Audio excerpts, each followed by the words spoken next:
Hello, everybody, and welcome to the 166th episode of the Meeple Dungeon podcast. As always, I am Rob. And I'm Anna Marie. And this episode, we intended to record on this at the end of last week. Right.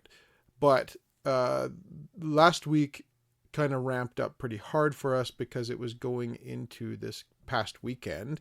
And that's the big Kelowna Comic Con that was going on here in Kelowna.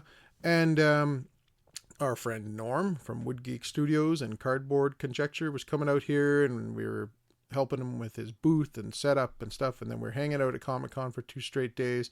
Yeah. And a whole bunch of things went on this weekend. So the recording of this episode didn't happen when we wanted to. So we're gonna do it now. It's all Norm's fault. He got in like 2 hours earlier than expected. So I'll just blame it on him. Blame him for sure. But then we had talked about we could include some Comic-Con subject matter in this episode. But we're like, you know what? Let's save that for another episode. So we're thinking of doing a full episode just talking about our experience with the Comic-Con weekend and all the things we did and saw. Yeah. So we're going to leave that stuff to the side for now, and we're going to record this episode as if we were going to do it exactly how we wanted to do it at the end of last week.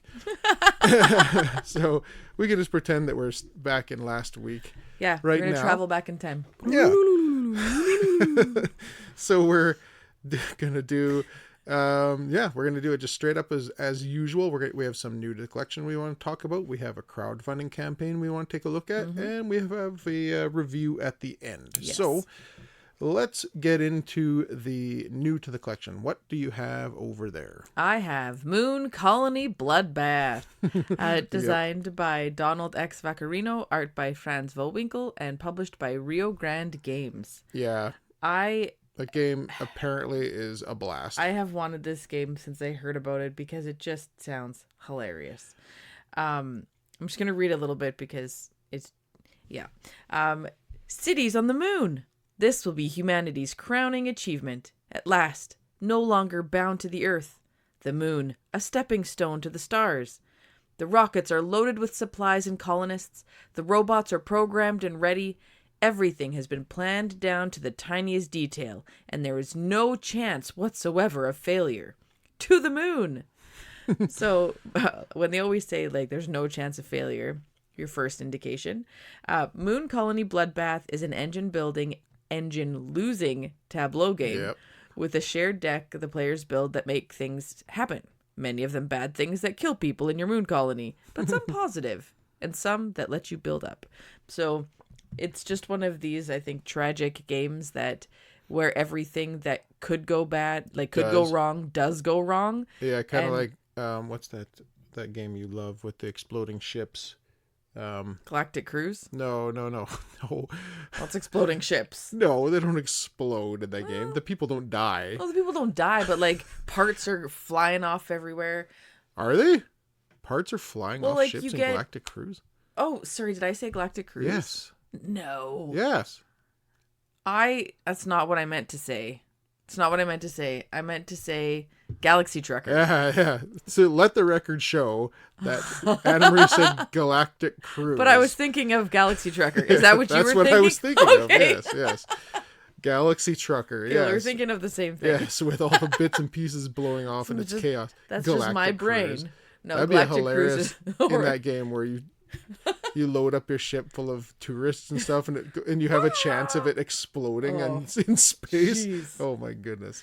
No, that doesn't happen in Galactic Cruise. No, but it does happen in Galaxy Trucker, which is a kind of a similar feel, I believe, to this one here, which is just chaotic nonsense, right? Is what a little bit. Like. I think this one is probably a little bit more organized chaos. Probably. Hopefully you're not on timers.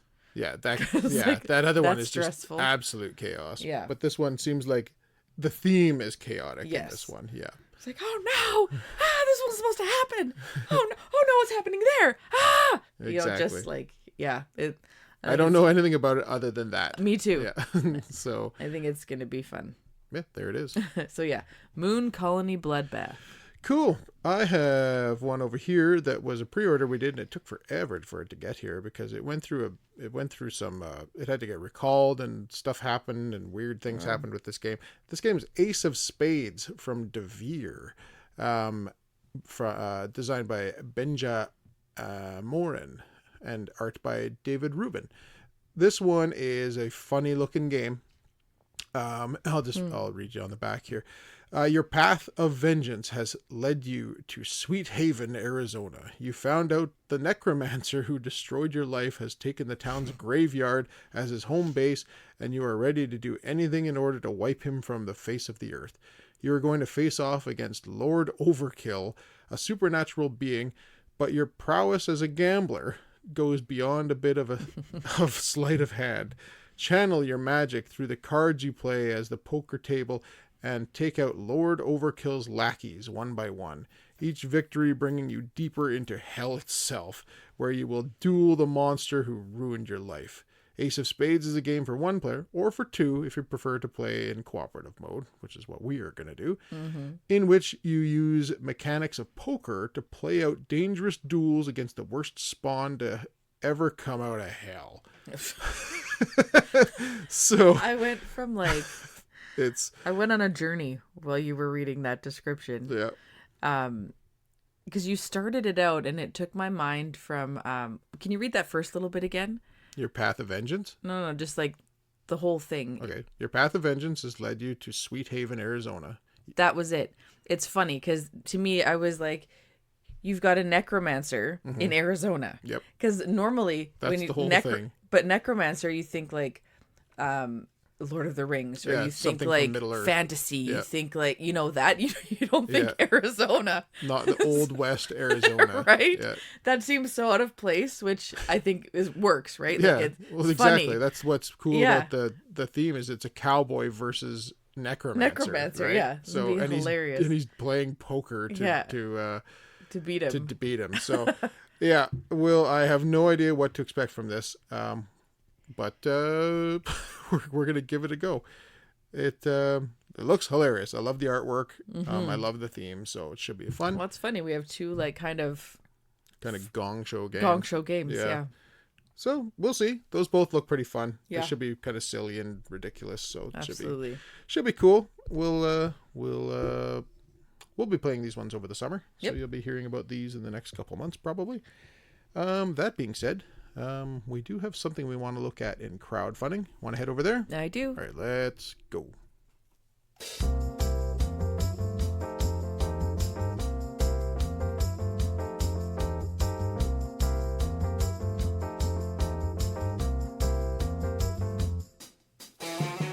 Alrighty then, here we are at the crowdfunding segment of the episode where we have one game we want to take a look at, and I think it's over on Kickstarter. What game is that, Anna Marie? That game is 8 Dragons from Wonderbow Games. Yeah, so this one, lately there hasn't been a ton of great campaigns on Kickstarter. A lot of game companies are deciding to go on GameFound because GameFound is specifically crowdfunding for board games and board game adjacent things. Right.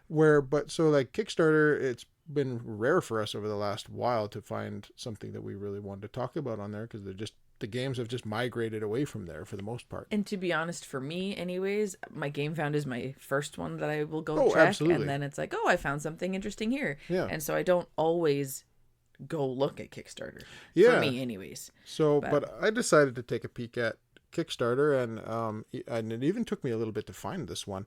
What game are we talking about? Yeah, so 8 Dragons. 8 so Dragons. Said that. Yeah. Did you? I did. Oh. Yeah, that's all right. 8 Dragons. I messed up with Galactic Cruise. You can mess up with me already saying 8 Dragons. That at all. Yeah, 8 Dragons over there on Kickstarter right now. So I can read a little bit about it. Sure. So legend has it that 8 mighty dragons once rose from the mountains as darkness swept across Sinistra and Dextra. They drove out the evil and restored peace. Since then, they have guarded the 2 kingdoms. A new generation of dragons is rising. You are one of them, and you don't fly alone. So this game has dragon swarm placement, kind of meets lair building, where you have minimal downtime, maximum dragon time. In 8 Dragons, you play as a mighty dragon soaring across 2 kingdoms, but you don't fly alone. Your wormlings have just hatched and are eager to fly. You form swarms with your own wormlings and those of the other dragons. On your turn, you visit wondrous locations and activate effects for yourself and every wormling in your swarm. When your wormlings fly with others, you benefit from their turns too. Along the way, friendly villagers help you expand your lair chamber by chamber. Collect artifacts, fulfill missions, and hoard as much gold as you can. And as befits true dragons, whoever hoards the most gold wins. Exactly. So this game, I don't know if we mentioned this, it comes from Wonderbow Games. I did. Did you? Okay. I did. And, you know what would be hilarious? What? If we listened back to this and I didn't say any of that and it was funny. all in my head. Yeah, because I don't remember you saying that. But I did. But I guess we'll see. I'm curious to listen to this now. But it does have 6 days left. It does. So and this comes from the group that brought you Kelp a Right. couple years ago of that was like super, super highly popular, awesome, asymmetrical 2-player game. If you haven't played Kelp, you can hear all about Kelp in one of our episodes from, it's a while. So it's been it'll be a while ago. But if you look it up, you'll find Kelp there somewhere. And it's an awesome 2-player game. But yeah, 8 Dragons looks pretty unique. Yeah, it's 2 to 4 players. They say 40 to 60 minutes. They say 10 plus. It can also be 8 plus. I've seen in some places. So sure, it seems like a pretty. But it does have friendly. a weight of 2.67 on BGG. So it's not like a simple game. Nope. But yeah, this one is over there on Kickstarter right now. Let me bring this up again. Where am I now? Here we are. Yeah. It looks very cool. It has some neat things going on. So like, thematically, you're a dragon and you have your little baby wormlings, and the components look tremendous. Oh yeah. All of your pieces kind of slot together, like dovetail together. Yeah. So you have your like big dragon, and you're flying around like 2 kingdoms, which are like kind of 2 circles. Yeah, and there are tracks that you're like a dual layer track that you'll put your dragon into it on its side, and then you'll connect all your little wormlings, however the game plays out. I'm not exactly sure on that. But they'll dovetail together, so you have a big, like a train of them that is going to be flying around the kingdom along these tracks. And you're going to be going at different locations, going to different locations, carrying out different actions, and collecting gold ultimately, as dragons would do. Yeah.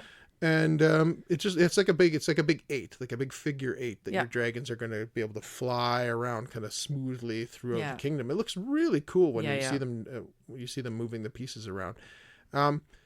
It just looks awesome. Yeah, I love the theme, and I love the components here. I like that chaining of the dragons together, because it actually makes them look like they're kind of flying through the skies, with the your little dragons kind of in pursuit, following behind the big one, right? Yep. So yeah, I don't know, it looks really, really neat.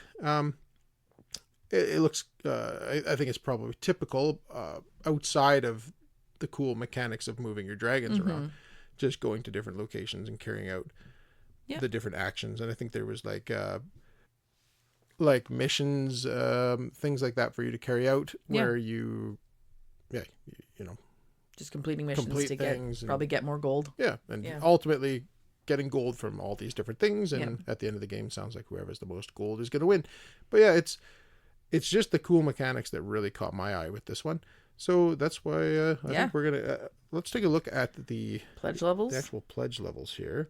Yeah, they're in euro. I can't switch my thing. I can't remember what mine does here. We've got the standard edition, and that's just going to be your base, like cardboard, everything. Holy smokes! Okay. Is 49 euros for that standard one. So Canadian, that is about $80. Yeah, actually, I've got that right here. It says 49 euros, about $80 Canadian. Oh, good, I don't have to switch back and forth to my euro to Canadian converter. And from just the component standpoint, it looks, I mean, that seems probably kind of reasonable for what this is, but then there is a couple more different pledge Yeah. levels that go up and up and up here. There's a €65, 106 Canadian dollar which pledge. is the deluxe edition. Mhm. And this one has everything that the standard edition has, plus it has a gold foil box, holographic tiles, wooden coins.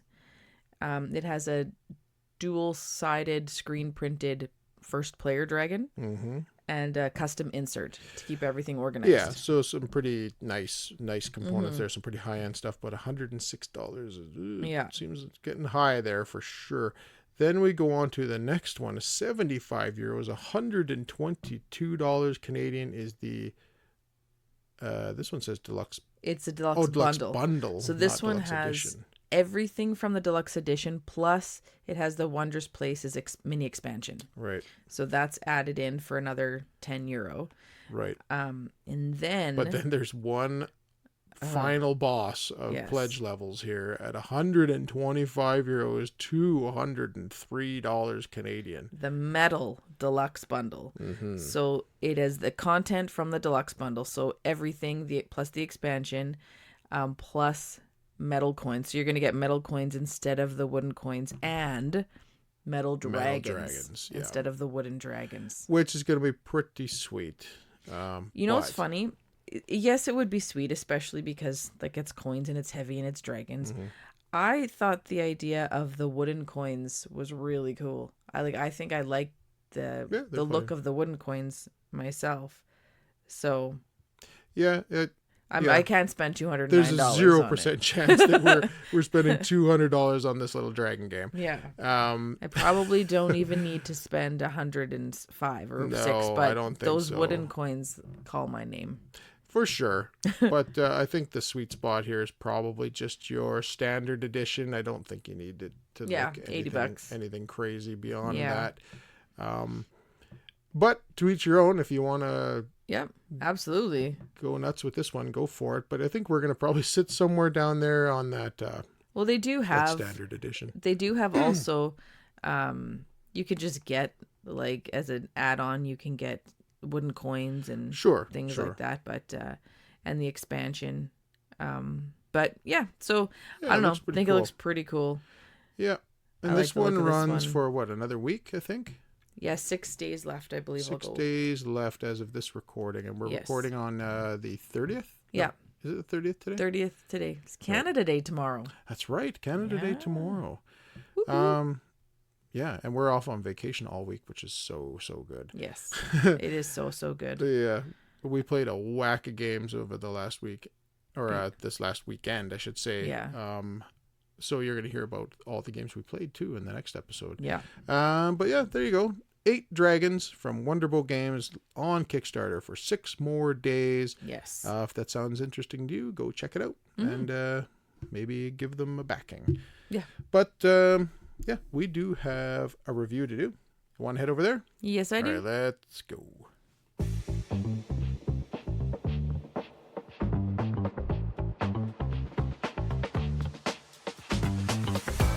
Alrighty then, here we are at the final segment of the episode where we are doing another Meeple Dungeon review. And what are we reviewing today, Anna Marie? Today we are reviewing How to Save a World, designed by Yuval Grinspun, art by Fahed El Rajil and Tithi Luthong, and published by Burnt Island Games. Yeah.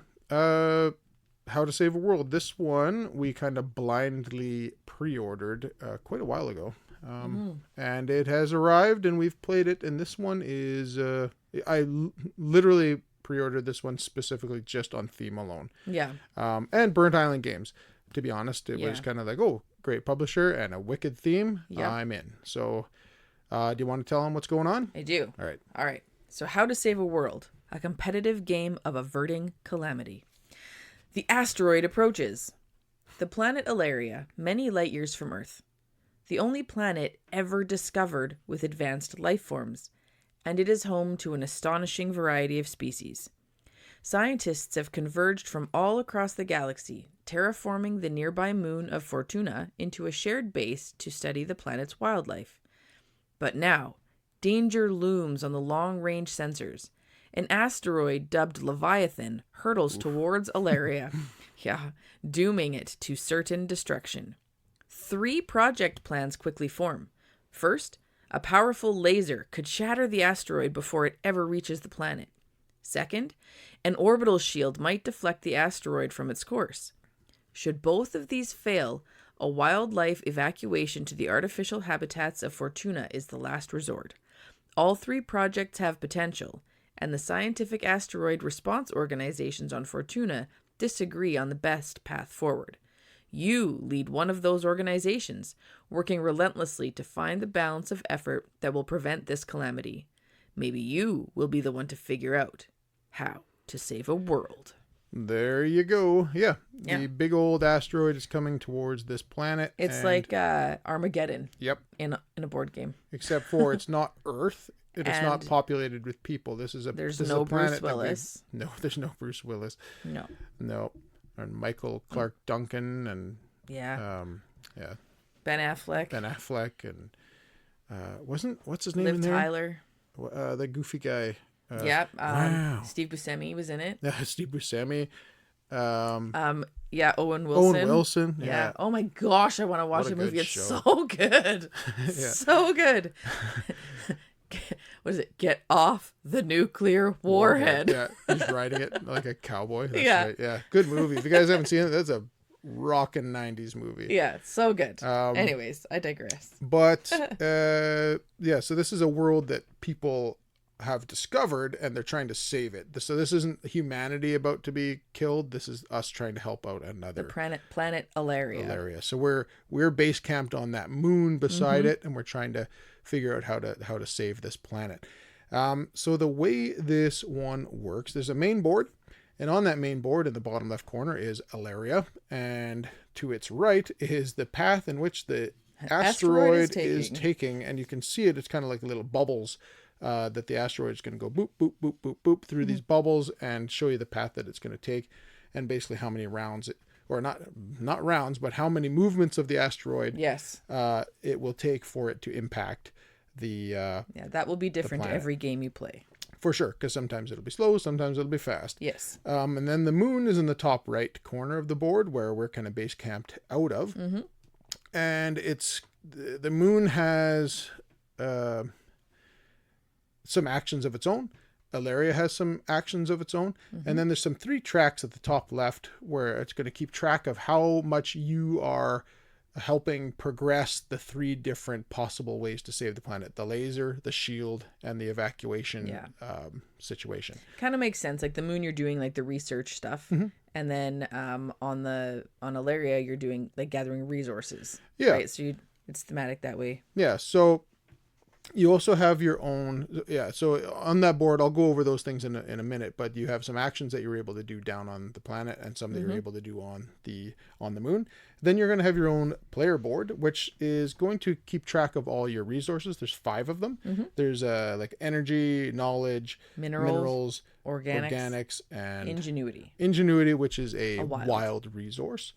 And then in the rest of your board, there is to do with your tech lab, where you're going to be getting upgrades on your technology.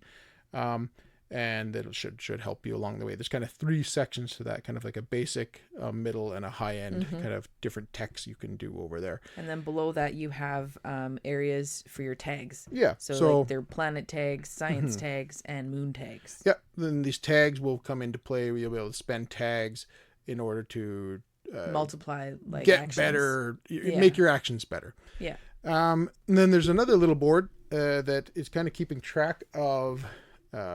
That's the progress board. Yeah, it's keeping track of how well we are doing as a group on each path, on these 3 working different... on the laser, on the shield, or on the evacuation plan.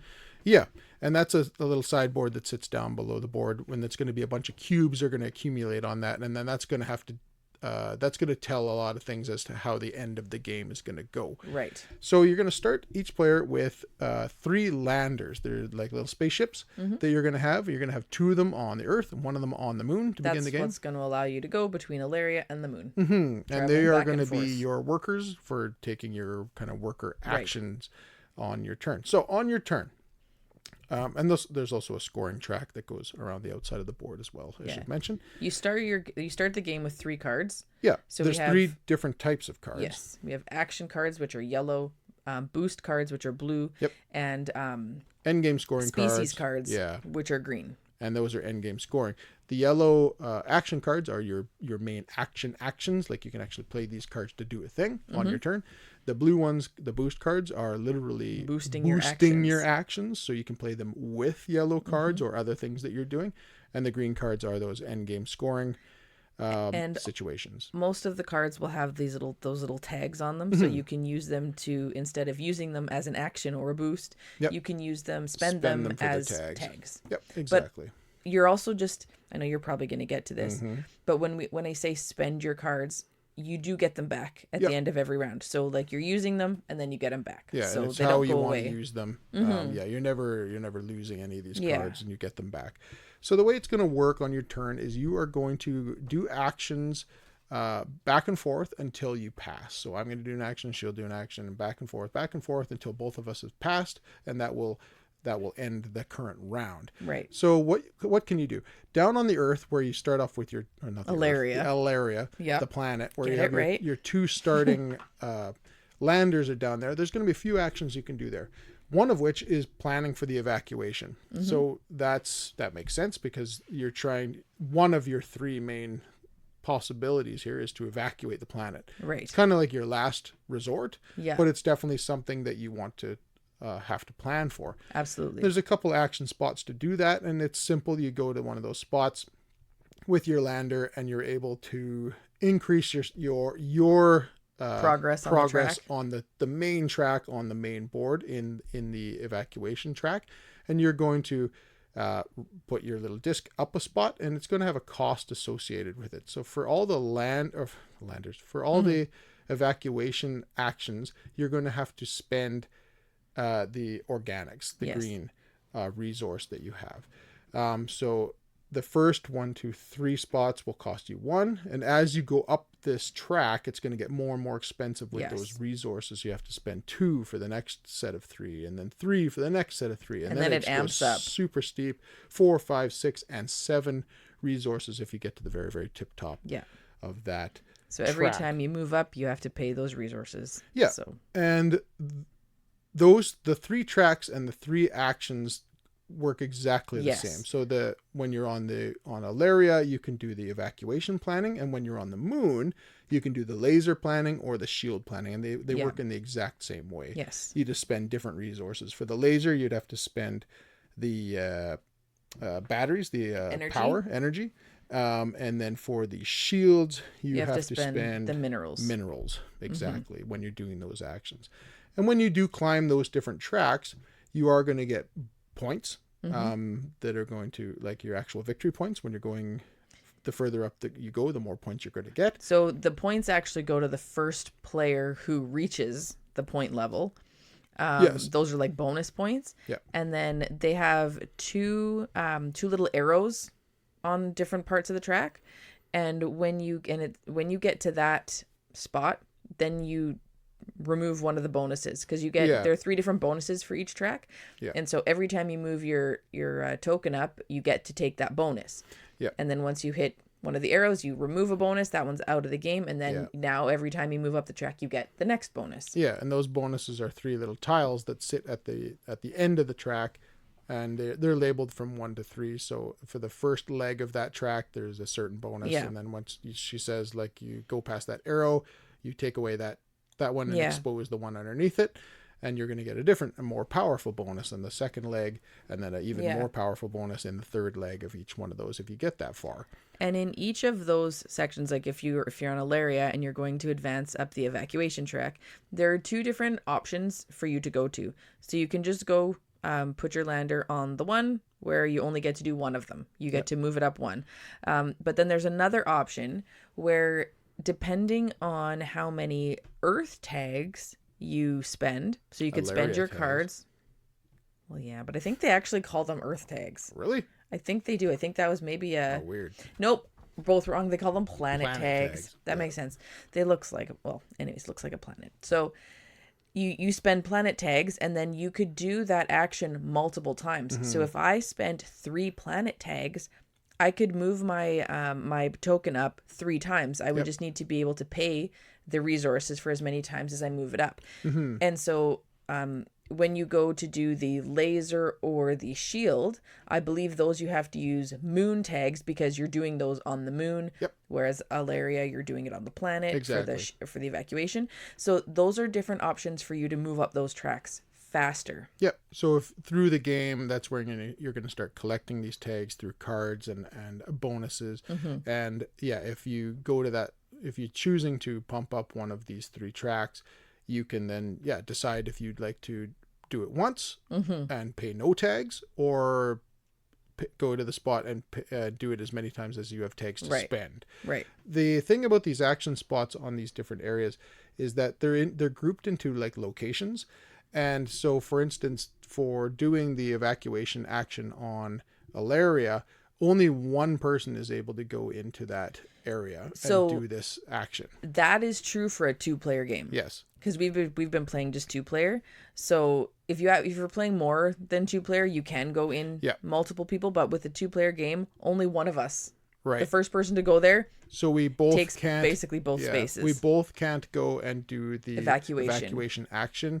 Because there's the 2 different actions for evacuation. I can't do one and you can't do the other. If I do one, then that location's off. That's off limits. But if you're in a 3 or 4 player game, then there's 2 spots for each of the laser, the shield, and the evacuation that can be taken. And then there's down on the Earth, or the planet. There's also an area where you can just get energy. There's one that'll gain you 2 energy, one that'll gain you 3 energy, and one that'll gain you 2 energy for every planet tag that you spend. So, and then there's 3 other worker placement spots you can go there for the knowledge, minerals, and organics. And the only difference between some of these places is that some of them will have a white border around them with a little rocket, and that means that if you go there, for instance, on the battery spot, there's 3 locations you can go to, 3 worker spots. One where there's 2 batteries you get, and has a black border around it. One that has 3 batteries with a white border with a rocket, and then the other one is 2 batteries times your tags, but that also has a black border around it. The difference with the white bordered action spots are that at the end of the round, any ships that you have in the white bordered with the rocket action spots with the little rocket means you are going to take off and you're going to fly to the opposite location. So you would anything that you had on Alaria that's in one of those action spots is going to end up on the moon for your next turn. And the same will be said about on the moon, any action spots that you're sitting on with the white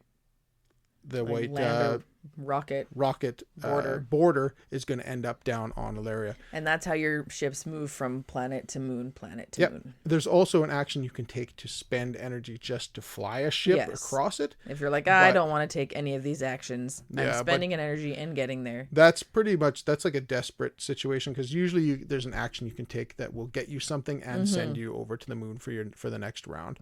Or you just don't have the energy to spend to do it. But so you're going to be taking these actions down on the Earth, and then you're also going to have a lander that starts the game up on the moon.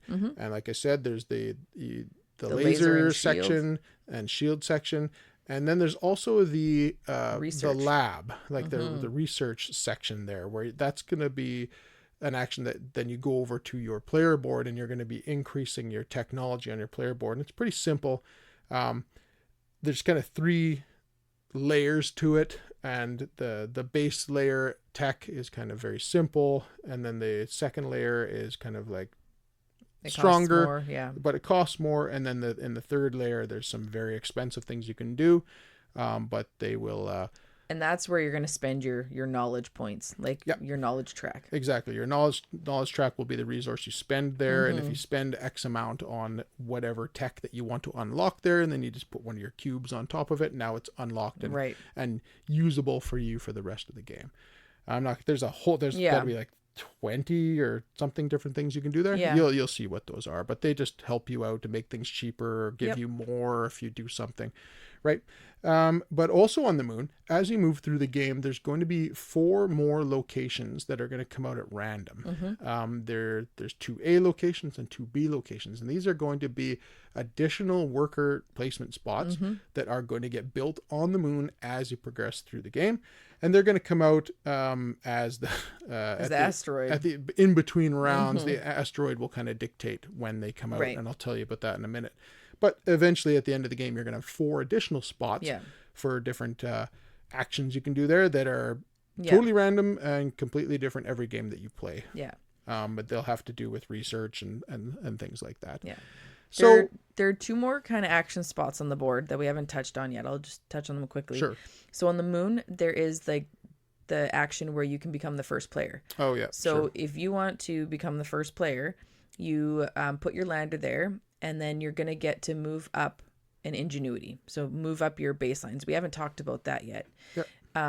And so, and there, it's kind of neat because you go there, you don't really get much of a turn other than moving up your ingenuity. However, once everything is done, which we'll get to later, you get to take your last turn. You get to take a turn at the end. So there's that one. And then on Alaria, there is an action spot where you can buy a card. Buy cards. So there's going to be 3 sections of cards, 3 markets of cards. One for the yellow, one for the blue, one for the green. Yeah. Action cards, boost cards, and end of game scoring cards. And there's going to be 3 cards of each available for you in the market to purchase. Right. And they're going to be just using so the way that the cards work is the amount of resources you need to spend to purchase a card depends on how many cards you have in your hand. So you start the game with 3 cards. If you want to purchase your first, say, action card, you're going to have to spend 3 knowledge. Yep. Then when you buy that card, now you have 4 cards. So then if the next round, or later on, if you wanted to buy a boost card, well, I have 4 cards in my hand. I now have to spend 4 minerals, right? So a card. The more cards you get, the more expensive cards in resources they are. Yes, because that's literally what it is. It's just however many cards you have in your hand times the resource it's asking for is what you have to pay. Yeah. So the less cards you have, so early on in the game, the cards are cheaper. Later on in the game, when you have a bunch more cards in your hand, they're more expensive to do. We didn't talk about it too much, but when you were talking about the science, like the tech lab on your board, one of the coolest things in that one is just the basic one where you're not spending a ton of knowledge, and that's basically going to allow you to move your baseline for your resources up. So you start the game, your baseline for your energy is at a 1, baseline for your knowledge is at a 2, the knowledge, the mineral, and the organics are all at a 2, and then your ingenuity is at 0, like at a 1 basically. And this allows you to move your baseline up. So at the end of every round, you're going to kind of like refresh your spots up to the top of that baseline. Yes. So you're gaining more knowledge. Yeah, so every round you're starting with more resources than you did the previous one. Right. Because you're gaining more knowledge, you're learning. It's basically learning more stuff here. So they're little black pieces that are going to show you where your baseline is. So wherever that black piece is pumped up on these different tracks to, that's where you're going to start with those resources. So as you go through the game, you're going to be increasing these through the tech lab, through cards, through different actions. You're going to increase these levels so that every round you start with more resources than you did the last time. Yeah. And one more thing I'm going to say, I don't know if we mentioned it, every time you're on one of the, like the laser track or the shield track or the evacuation track, every time you move up one spot on those, you're adding cubes. Yeah, on those tracks, you're adding cubes. So to a bag. The laser track is pink, the shield track is blue, the evacuation track is green. And every time you move up on that, you're going to either be adding a pink, a blue, or a green cube into the pull bag, like a draw bag. It's called the disaster bag. Yeah, it is a disaster bag, and that disaster bag starts the game with a couple black cubes. They're called asteroid cubes, which are very, very, very bad. Yes. And then every time you take one of those actions and you move up one of those tracks, you're adding that corresponding colored cube to the bag, which makes the bag less a disastrous. Yes, because when you're done the round, once you're gone back and forth taking actions and you've run out of things and you've used all your landers and you've played all the cards out of your hand that you want to play. Everybody's passed. Yeah, you passed. Then you move on to the progress phase. So the player, if there was a person who at that point who had played like, oh, I want to be first player, and they played in that spot, this is where they would get to take their last action. Yep. And then, so that's the first part of the progress phase. And then you would advance the asteroid. So the asteroid, like I said, it's basically sitting right off the board when you begin the game. And it's going to move through these bubbles. And there's 1, 2, 3, 4, 5, 6, 7, 8, 9, 10, 11, 12, 13, 14 bubbles that this thing is going to move through before it hits the planet and kills everything. So you're going to simply advance it one spot. Mm-hmm. Simple as that. Yeah. But there are symbols on the asteroid, the little bubbles. And if you hit one of those, if you advance it onto one of those spots with a symbol, you have to then and the symbols that you could come across would be adding a new action spot to the moon, adding black cubes to the bag, and then it's 1 cube per player at the table that you add to the bag.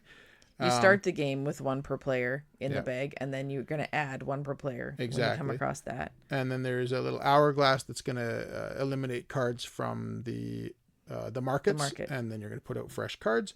And those are basically the things that you're going to come across all the way along. But the problem is with adding those black cubes to the bag is that you are now going to be drawing cubes from the bag. So if you've passed by some of these things, you're going to be adding these more black cubes to the bag, and black cubes are bad. Yes. So the asteroid cubes. So then when you if we pulled, say, 2 asteroid cubes out of the bag, then we have to, because you have to, every round there's a threat level. So the game starts with a threat level of 3.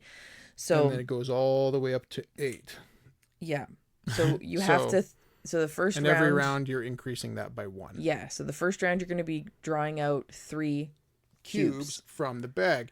And so early on, it's not that big a deal because you're going to start in a 2-player game. You'll have those 2 asteroid cubes in there, plus any of the cubes that we've added from working on the 3 different things. And you're going to pull them out. So you're going to pull 3 out. 1, 2, 3. Maybe you pulled out a laser. So if you pulled out a laser cube, that pink one's going to go on the laser track on the sideboard that you have set up, just the progress track. Smaller board that just sits off to the side where you're just tracking the progress. And then you pull out an asteroid cube, and then you pull out a shield cube, and so then you've got 1 pink, 1 blue, and 1 black cube. And every time you pull out an asteroid cube out of the bag, it's going to progress the asteroid one more step further down the track. Which may or may not trigger other things to happen. Adding more cubes, doing more, different things like that. So it can start to steamroll pretty quickly. The more of these black asteroid cubes in the bag that are being pulled out, unluckily, this asteroid is going to start just screaming towards the planet and advancing. So if for argument's sake, on that first turn, if you pulled out 3 asteroid cubes, but you would only be able to pull 2. So if you were unlucky enough to, on the first turn, pull both black asteroid cubes out of the bag, you're going to advance the asteroid 2 spots, which will add a placement thing to the moon, but also will definitely add more 2 more cubes or 1 more cube per player at the table straight into the bag. So your next time you're on turn or round 2, you're going to be in bad shape. Because once you've pulled them out of the bag, they're going to go back into the bag. Only the colored cubes stay out and stay on the progress track. So that's kind of how it's going to work. You're going to do these rounds, taking actions, back and forth. You're going to be getting new technology. You're going to be going up the different tracks, and you're going to be adding cubes to the bag.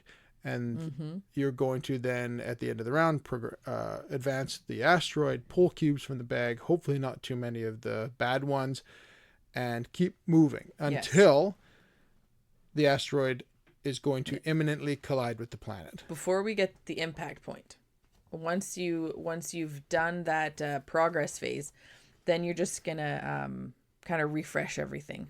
Yeah. You move your landers to wherever they direct you. Right. So if you were in one of those white bordered ones, you have to fly your ship either to the moon or from the moon to the planet. And if they were the black bordered ones, they just stay on that planet. Yep. You reactivate any of the tags that you've collected that are on your player board. You increase your threat level. Yeah. You pick up all your cards. Mm-hmm. Flip over any of your tags. Yep. Move your resources up past their baseline. Yep. So make sure that if your baseline is higher than the resource level that you currently have, you make sure you top that up. Mm-hmm. And then whoever has that start player thing starts the next round, and you keep doing this over and over and over, and the asteroid's going to go closer and closer and closer to the planet. And there are 3 or 4 different ways you can hit that impact point. So it's a little symbol that just basically is an asteroid. Yep. But on the progress board, in the same column, there is an impact point on each of the tracks. Yep. So if you do enough work on the laser, the shield, or the evacuation, and you've got enough cubes on that track out there, you're going to trigger the impact point. So basically the end of the game. Or the asteroid. The asteroid physically goes all the way and to the impact point, impacting the planet, and then you trigger the end of the game, which is the arrival. Yes. So you're going to do a couple things there with the arrival.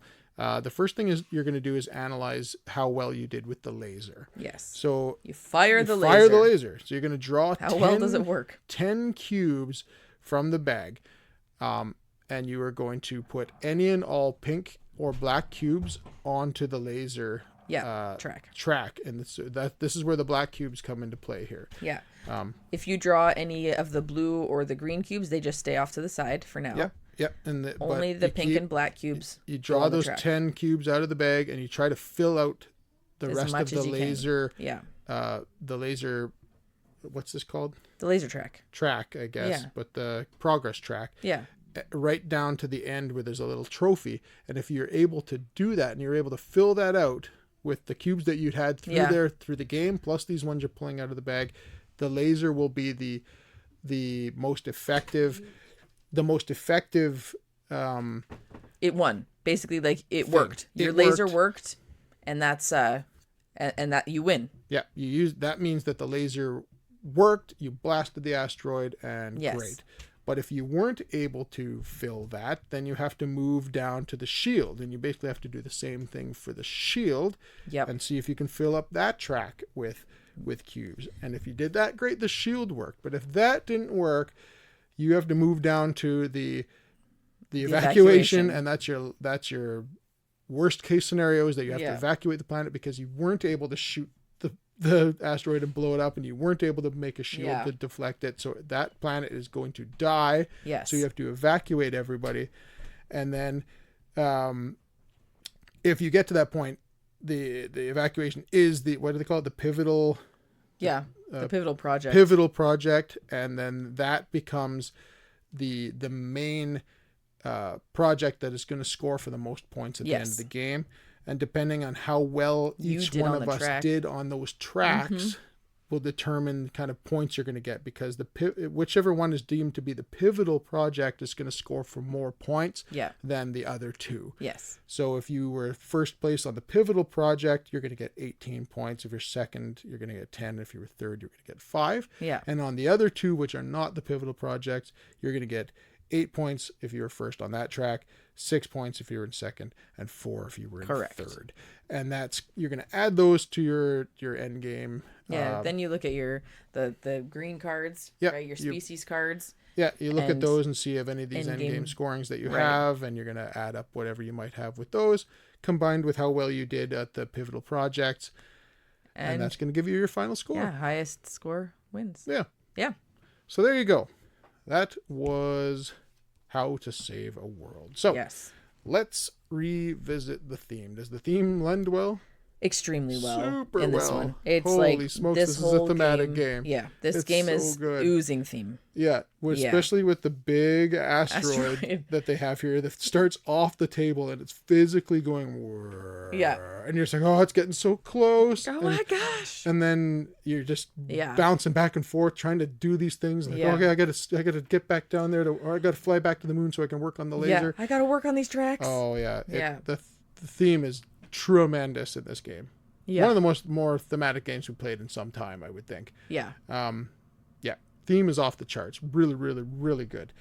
How about the components? Great. Really fantastic. Yeah. Good chunky wooden landers. Yep. Wooden discs for your progress and your score. Wooden cubes for covering up your like science. Everything that is wooden, everything there that is should wooden. be wooden is wooden. Yeah. The cards are great quality. And your tags are just thick cardboard. Yeah, they're good. Yeah, exactly. Tags are cardboard, but everything else is great. Yeah. The one thing that I would have loved to have seen in here would be dual layer player boards. Me too. It's not that big a deal, but the progress track or the baselines when you're like moving kind the of fiddly. Yeah. Especially when you have big hands like I do. Even mine, I struggled with it. So it's not the end of the world. It's but not. that would have been like over the top, really nice. Having it indented for your resource tracker and your baseline would have been really nice. It would have. But overall, though, components are very, and who knows, good. maybe there's an upgraded version that has that, but I'm we sure don't. That would be a nice base game. I agree. I agree. Yeah. Other than that, the components are very, very good. Yeah, absolutely. The artwork is great. Yep. All the individual card artwork is really nice. Cool. Yeah. The board is kind of I like the board. It's like you're in space. Yeah. So and there's the planet in the really corner, well. the moon up there, and then the asteroid is like beautiful. Yeah. It's like a pinky orange purple fire coming off this ball, and it gets more pink and orange and purple the closer it gets to the atmosphere. Mm-hmm. So, yeah, the artwork is great.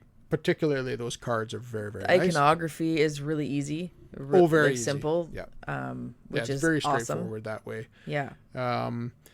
Yeah, very well laid out. Yeah, the rule book. This game was pretty great. Pretty dang simple to understand. Yep. There's a lot going on, but the iconography makes it very easy to understand. Yeah, but the rule book was fantastic. Yeah, it was. Yeah, I had no issues with it at all. No. And then it comes down to whether or not we recommend this game, and if so, who for? Absolutely. I really, really enjoyed this. So it's game. not co-op. It's not co-op, but it kind of is. So you're kind of working together because you're trying to achieve similar goals, but you're trying to be the one that does it the best. So you're not working together. Like, I'm not being like, oh, Anna Marie, you should go here and you should pump up the laser. No, not at all. None of that's happening. I'm doing what I want to do. I'm like, I don't want you to go on this track because I want to move up this track. And then I want to move up that track, and I want you to not notice me moving up that track. Yeah, so we're not working together, but what I'm doing and what you're doing is mutually beneficial. Yeah, similar. Yeah, is mutually beneficial for sure.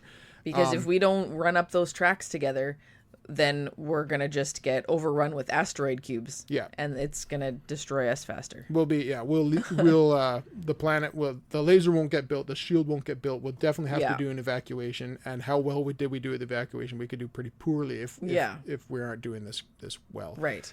But ultimately, someone will win, whoever's highest on the pivotal track, right? So yeah, you're not working together, but you kind of like you're affecting each other, sort of.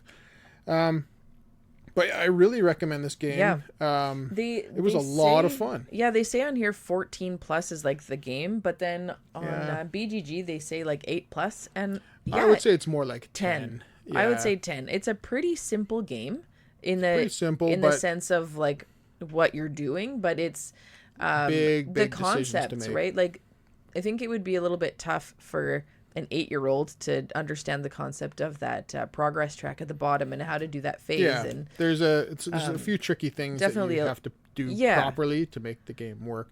But yeah, I would say 10 and up with your with the parent or somebody or an older some kid. Adult or older kid would be somebody who knows the game. Yep. And but yeah, the theme, like if the theme sounds good to you, you'll love this game. Yeah.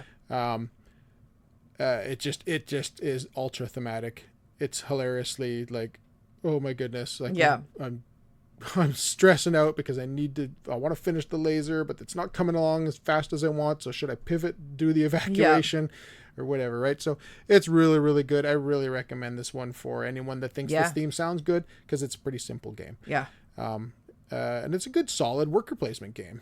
It just really is. I think it's great. I love this game. Yeah, so we both really, really enjoyed this one. This one was a pretty big surprise, because I